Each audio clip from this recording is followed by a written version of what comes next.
Bueno, muy buenas tardes a los medios de comunicación. Por su intermedio más saludar a todos los ciudadanos y ciudadanas que nos escuchan en esta vocería. En primer lugar, queremos reiterar nuestro saludo y nuestra valoración que el día de ayer hizo el propio presidente de la República ante las cámaras por esta jornada electoral ejemplar que tuvimos el día de ayer, 16 de noviembre, porque nos parece muy importante que nuestro país siempre valore el ejercicio democrático. Tuvimos más de 13 millones de votantes que acudieron a las urnas en Chile y también con los chilenos en el exterior y que permitieron que se desarrollara una jornada cívica tranquila, ordenada y nuevamente, como lo decía anteriormente, ejemplar. Agradecemos también, por cierto, al CERVEL, agradecemos también a los más de 200.000 vocales de mesa que trabajaron el día de ayer, a los 26.000 funcionarios de las Fuerzas Armadas y a los más de 23.000 carabineros y carabineras también que estuvieron trabajando para asegurar una jornada tranquila. También a los 4.435 voluntarios de la Defensa Civil y Cruz Roja que estuvieron también ahí aportando, acompañando a los votantes y sobre todo aquellos que necesitaban algún refuerzo, alguna compañía para asistir a su voto. El desarrollo ordenado de esta elección es muy positivo porque habla evidentemente de la fortaleza de nuestras instituciones, la robustez de nuestro sistema electoral y la importancia de nuestra democracia, que como decíamos tiene que consolidarse siempre. Chile es claro que ha decidido que 2 candidaturas pasen a la segunda vuelta presidencial. Y es obvio que cualquier nuevo gobierno implica cambios. Y lo que nos interesa a nosotros y lo que creemos que espera la ciudadanía es que en esta nueva etapa que se va a desarrollar en el proceso electoral, los chilenos puedan conocer las propuestas de ambos candidatos, que puedan informarse y que puedan presenciar un debate de alturas, respetuoso y basado en las ideas y obviamente no en los ataques o descalificaciones. Creemos que eso también va a contribuir a robustecer el ejercicio democrático y dar un paso más, ¿cierto?, en lo que ya avanzamos durante la jornada de ayer. Por otro lado, es importante señalar como gobierno que esta semana seguimos trabajando, seguimos avanzando en medidas concretas que hemos comprometido con el país, particularmente en materia de crecimiento económico, viviendas y obras públicas. En primer lugar, porque vamos a dar inicio oficial a la temporada de exportación de cerezas 2025-2026, ya que la temporada del año pasado, tuvimos un récord histórico de la exportación de más de 625.000 toneladas de cerezas, con un valor total de 2.856 millones de dólares, y eso permitió que Chile se consolidara como líder en exportación de cereza hacia distintos países, particularmente México y Estados Unidos. Queremos que obviamente esta nueva temporada permita seguir haciendo que Chile lidere la exportación de cereza, un producto que es altamente valorado en los mercados mundiales. También daremos inicio a las obras de ampliación de la línea de transmisión eléctrica Charrúa-Chillán. Esto es muy importante para la región de Ñuble porque evidentemente va a dinamizar el desarrollo productivo de obras que estaban paralizadas y que obviamente va a beneficiar no solamente el desarrollo económico productivo de la región de Ñuble, sino que también en la línea de generación de empleo, más allá de lo estratégico del aporte de esta línea de transmisión eléctrica para la matriz de nuestro país. Por otro lado, en Coquimbo y Atacama queremos comunicar que vamos a estar informando de la concreción de los avances del royalty minero en la región de Coquimbo y Atacama, particularmente porque se va a dar cuenta de esta inversión, cómo se ha logrado invertir los recursos del royalty. Recordar que ya logramos recaudar 1.550 millones de dólares, adicionado a los beneficios del cobre que se distribuyeron en todas las regiones de nuestro país, en cientos de comunas que antes no tenían los recursos del cobre, ya lo están teniendo y está permitiendo inversiones concretas para la gente de las comunas de estas regiones y bueno, y a lo largo y ancho de nuestro país. Así que vamos a estar informando obviamente de esos avances por parte de nuestras autoridades. En materia de vivienda, como ustedes saben, ya superamos el 88% de cumplimiento del plan de emergencia habitacional, pero esta semana vamos a seguir avanzando. ¿Por qué? Porque vamos a entregar 600 subsidios habitacionales en Castro, en la región de Los Lagos, y también quiero señalar que se va a estar inaugurando en la región de los lagos el cuartel de bomberos de Chonchi. Y por último, en materia de obras públicas, esta semana van a haber buenas noticias para la región de los lagos y Aysén, dado que la ministra de Obras Públicas va a estar encabezando la colocación de la primera piedra para mejorar los tramos de la Ruta 7 y va también a fiscalizar las obras del aeródromo de Palena. Además de las obras del nuevo terminal aeródromo Balmaceda. Es decir, vamos a estar avanzando en la supervisión y la iniciación de obras públicas muy importantes para las regiones y esperamos, obviamente, con eso seguir cumpliendo con las demandas y las expectativas que los habitantes de las regiones han planteado a este gobierno y distintas autoridades en la línea de desarrollo económico, de vivienda social y también de obras públicas para seguir dinamizando nuestra economía. Ahora quedo atenta a sus preguntas. Muy buenas tardes, ministra. Quería consultarle por las prioridades legislativas que va a tener el gobierno ahora post-elecciones y también agregarle una pregunta por los resultados parlamentarios. ¿Cómo analiza el gobierno el resultado de las fuerzas del progresismo en estas pasadas elecciones? Pareciera que hay un empate técnico alcanzado en el Senado que limitaría la mayoría de las derechas, que era lo que se proyectaba en un momento. ¿Considera que el Partido de la Gente podría ser un aliado del progresismo también debido a estos resultados? Mire, sobre lo primero, el primer gran desafío es poder sacar adelante la ley de presupuesto. Nosotros necesitamos entregarle al país una ley de presupuesto responsable, social y fiscalmente, para que además la próxima administración pueda orientar el gasto público donde están las necesidades. No queremos una ley de presupuesto desfinanciada y, por lo tanto, reiteramos el llamado a las fuerzas opositoras a aprobar el presupuesto, porque si lo rechazan, quedamos con un déficit importante para la gente al final, ¿no? Y con ausencia de recursos para gasto social.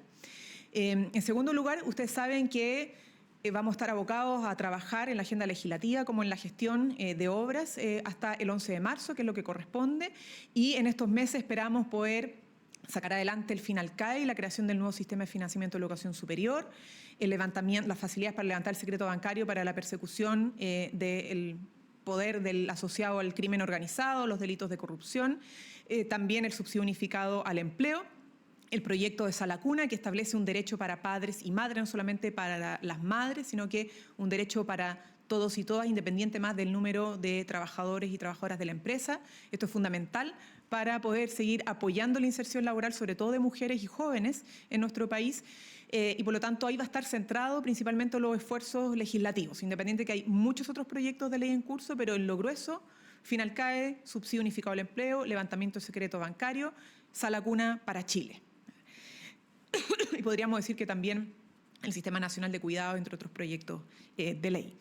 Y sobre la composición del Parlamento, bueno, hoy día es el momento de muchos análisis, tanto de las fuerzas políticas, de los propios analistas electorales sobre la composición del futuro Parlamento. Lo que sí es importante para nosotros señalar es que todos los parlamentarios, independientemente del color político, lo que van a, o que creemos que esperaría la ciudadanía que garanticen en su trabajo es responsabilidad, sacar buenas leyes pensando principalmente en las necesidades de las personas, ¿no? Que la legislación salga en buenas condiciones para que sea efectiva, ¿no? En materia económica, en materia social, en materia de seguridad y por lo tanto, independientemente de la militancia de las fuerzas políticas, ese sea el centro, ¿no? Y la capacidad de construir acuerdos, porque cuando no se producen acuerdos se produce estancamiento legislativo.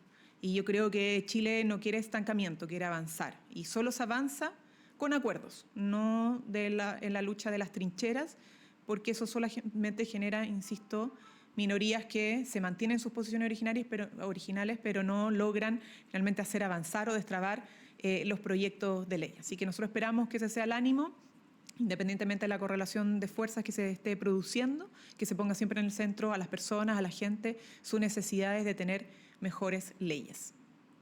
Ministra, en otra pregunta, ¿cuál va a ser el rol del gobierno en esta próxima etapa, de la campaña, considerando que está la candidata del oficialismo, Janet Jara, y que se proyecta un desafío bastante complejo para ella de enfrentar a José Antonio Kast con todas las fuerzas de Derecha Unida? Se lo pregunto porque ayer vimos el discurso del presidente Gabriel Boric en un tono que algunos han dicho republicano, más moderado, quizá más neutro, sin alguna referencia contra la candidatura de José Antonio Kast, como sí lo había hecho en anteriores declaraciones por reajuste fiscal, por ejemplo. ¿Es esa la línea que va a seguir el gobierno desde ahora? Bueno, como lo hemos dicho, el gobierno va a seguir haciendo y diciendo lo que tenga que hacer y decir como gobierno bajo el liderazgo del presidente de la República, pensando en sacar adelante las distintas iniciativas que han sido demandadas por la gente, ¿no? Ese es nuestro principal trabajo, esfuerzo, y los meses que quedan de gobierno vamos a estar abocados principalmente a eso, ¿no? Ahora bien, hay dos candidaturas que se pasaron a segunda vuelta. Esperemos que la ciudadanía se pronuncie, ¿no? La ciudadanía tiene que estar informada, por lo tanto, los candidatos, la candidata, el candidato, sus comandos, las fuerzas políticas que lo respaldan van a tener la tarea de informar a la ciudadanía, de presentar sus propuestas, sus nuevas propuestas, ¿no? Y garantizar que el clima democrático siempre sea, o sea, que se desarrolle con el mejor tono, ¿cierto? Con altura de miras, en base al respeto, al buen diálogo, ¿no? Para que finalmente la democracia en nuestro país, como decíamos anteriormente, se siga consolidando, ¿no? Y no se vea debilitada, y eso depende mucho también de cómo se vaya construyendo el clima electoral de aquí a la segunda vuelta. Pero esperamos que estas dos candidaturas jueguen sus propios partidos, ¿no? Hay partidos que están recién comenzando y que tienen que jugar hasta el último momento para que finalmente Chile se pronuncie de manera informada. ¿No existe una preocupación especial por el desempeño que pueda obtener Janet Jara, considerando que es del progresismo? O sea, nuestra preocupación es que Chile pueda decidir de manera informada, porque lo que se elige evidentemente determina los destinos de nuestra patria, y por eso es tan importante que se conozcan las propuestas que se van a implementar, cómo se van a implementar, porque al final de eso se trata, ¿no? No solamente de conocer titulares o anuncios, sino que cómo se van a ejecutar las propuestas de los distintos candidatos para que la gente pueda votar efectivamente informada y así en su reflexión interna determine lo que es mejor para los próximos 4 años de nuestro país, ¿no? Así que eso es lo que nosotros esperamos, lo que nos preocupa, que la gente no solamente pueda ver un gobierno que siga avanzando en sus compromisos, como lo vamos a hacer, sino que en el marco de esta segunda vuelta tenga todas las herramientas a su haber para concurrir a las urnas con la información correspondiente y para que pueda ejercer su derecho y su deber con total responsabilidad.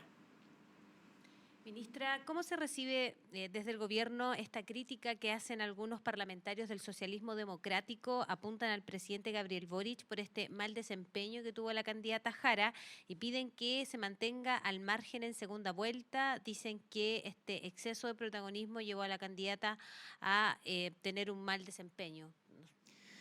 Primero, no sé quién lo dice. Segundo, será parte de los análisis de los políticos o de los analistas políticos. Lo que a nosotros nos ocupa como gobierno es lo que decía anteriormente, ¿no? Seguir haciendo lo que tenemos que hacer para cumplirle a nuestro país con los compromisos que hemos establecido hasta el último día de nuestro mandato y garantizar que el próximo proceso, como lo hemos hecho, sea tranquilo, seguro, expedito, para que la gente pueda ejercer su derecho con total normalidad. ¿Puede proyectar la coalición de gobierno, el oficialismo en este caso, si existen estas críticas? Está el senador Juan Luis Castro, está el diputado Pedro Araya y el diputado Jaime Araya y el senador Pedro Araya, quienes hacen esta crítica desde el socialismo democrático y apuntan al presidente Boric. Bueno, como le decía anteriormente, es parte de lo que pueden estar analizando parlamentarios, partidos, pero nuestra tarea es bastante clara, ¿no?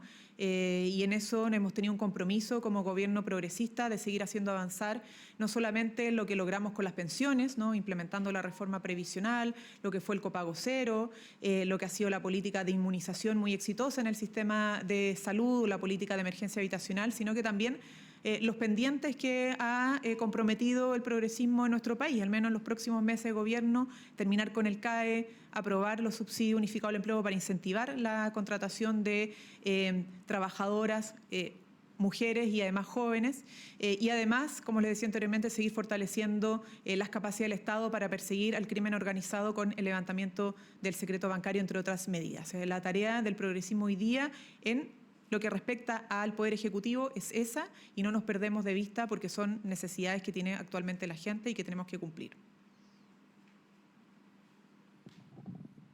¿Cómo está, ministra? Buenas tardes. Buenas tardes. Quiero consultarle por la posibilidad, y parte de lo que se está hablando, de algún cambio de gabinete que se pueda realizar al interior del gobierno.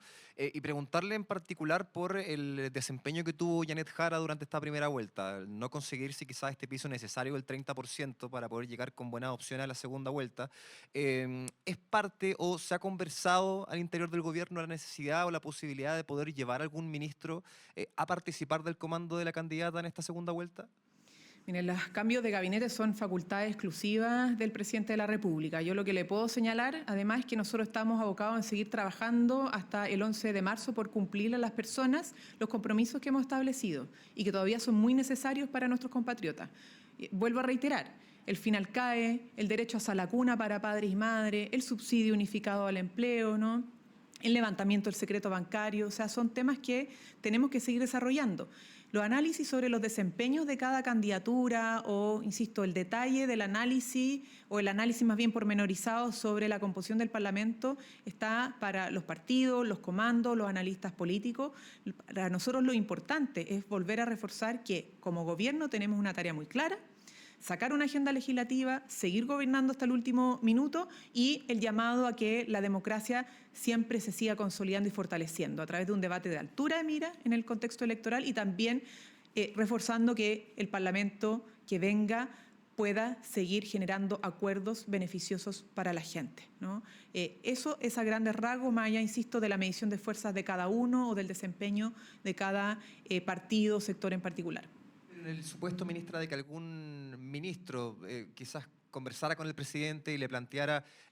No voy a hacer opinión sobre supuestos o política ficción. Ustedes saben que la prerrogativa exclusiva es del presidente de la República, quien decide e informa cuando él estima conveniente cambios de gabinete. No es de una vocera de gobierno y menos en base a hacer análisis de especulaciones sobre aquello. Nuestra tarea, como le dije, es clara, gobernada hasta el 11 de marzo, con una agenda legislativa y con un trabajo de gestión en regiones muy importante para seguir apuntalando el desarrollo económico de nuestro país.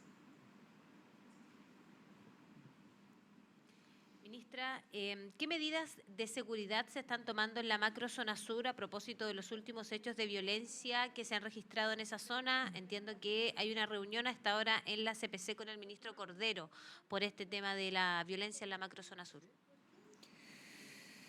Sí, tenemos algunas medidas. Ustedes saben que el ministro de Seguridad viajó a la zona. Saben que también hemos recurrido a la legislación que tenemos disponible para perseguir a delincuentes, a criminales y también bajo el supuesto de la ley antiterrorista, estableciendo querellas por ley antiterrorista para los procesos investigativos del Ministerio Público. Y señalar que tras la visita del ministro de Seguridad en la zona se establecieron mecanismos de integración en los puntos de vigilancia que tienen en común las Fuerzas Armadas con Carabineros y efectivamente eso ha llevado a que en fechas emblemáticas de la semana pasada no tuviésemos casos complejos. ¿Ya? Eso ha implicado una nueva estrategia táctica a propósito ya del marco de despliegue que ha desarrollado el Estado en la zona. Eso nos ha permitido, ustedes saben, más del 70% de disminución de la violencia rural, pero ante hechos que son puntuales y que fueron muy violentos, no solamente nos querellamos, sino que tenemos reforzamiento del despliegue táctico operativo de nuestras Fuerzas Armadas y Carabineros, orientado por el Ministerio de Seguridad Pública y también valorando y muy fortalecido además este despliegue gracias al trabajo que se ha hecho por parte de las instituciones y el Ministerio Público. Además, claro, hay distintas reuniones siempre, no solamente con las autoridades públicas de la zona, con las instituciones que dependen del Ministerio de Seguridad, en el caso de Carabineros, PDI o el Ministerio de Defensa, en el caso de las Fuerzas Armadas, sino que también con el sector gremial empresarial. El diálogo ha sido un sello de este gobierno y cada política, cada definición que se toma, en general se basa en escuchar a los distintos actores involucrados en los fenómenos complejos que hemos estado teniendo, particularmente en materia de seguridad y crimen organizado. Ministra, quería consultarle por este llamado a retiro de 40 carabineros, quienes se han manifestado molestos porque se les negó el beneficio de prolongación de carrera hasta otros 3 años. ¿Cómo se explica esta decisión tomando en cuenta la crisis de seguridad y también la necesidad de reforzar la dotación policial? Bueno, esto surge después de una solicitud del Ejecutivo en ampliar la dotación de carabineros a la institución, pero bajo la normativa actual quien define esa ampliación en base a evaluación particular y específica es Carabineros de Chile. Nosotros nos hubiera gustado efectivamente que se ampliara aún más la dotación a propósito de los que están pensados a retiro, pero respetamos obviamente la decisión final de la institución, que es la especialista en evaluar técnicamente quiénes están con competencias para seguir desplegándose en las calles, ¿no? Y eso, insisto, es una prerrogativa exclusiva de Carabineros de Chile, no del Ministerio de Seguridad. El Ministerio de Seguridad Pública hace la solicitud, como año a año lo hace, entendiendo además, como ustedes saben, que en este gobierno hemos tomado distintas medidas para poder ampliar las capacidades de dotación de Carabineros de Chile, ¿no? Por ejemplo, que tengamos escuelas de formación en todas las regiones, ¿no? Y también eliminando requisitos absurdos que antes existían para entrar a las escuelas de formación, ¿no? Que, por ejemplo, dejaban fuera gente con tatuaje, y eso era una pérdida de un recurso humano importante que, dada la situación de seguridad de nuestro país, requería evidentemente mayor incorporación de personas a la institución. Pero claro, esto a propósito del llamado del Ejecutivo a Carabineros, y después Carabineros evalúa si es que es posible o no aceptar una prórroga de todo el personal que se va a retiro o no. Nosotros somos respetuosos de la norma y del criterio técnico de Carabineros, sin perjuicio de que igual hemos estado tomando otras medidas para contar con más carabineros y carabineras en nuestro país, bien formados y en todas las regiones. Bien, muchas gracias. Gobierno de Chile. Chile avanza contigo.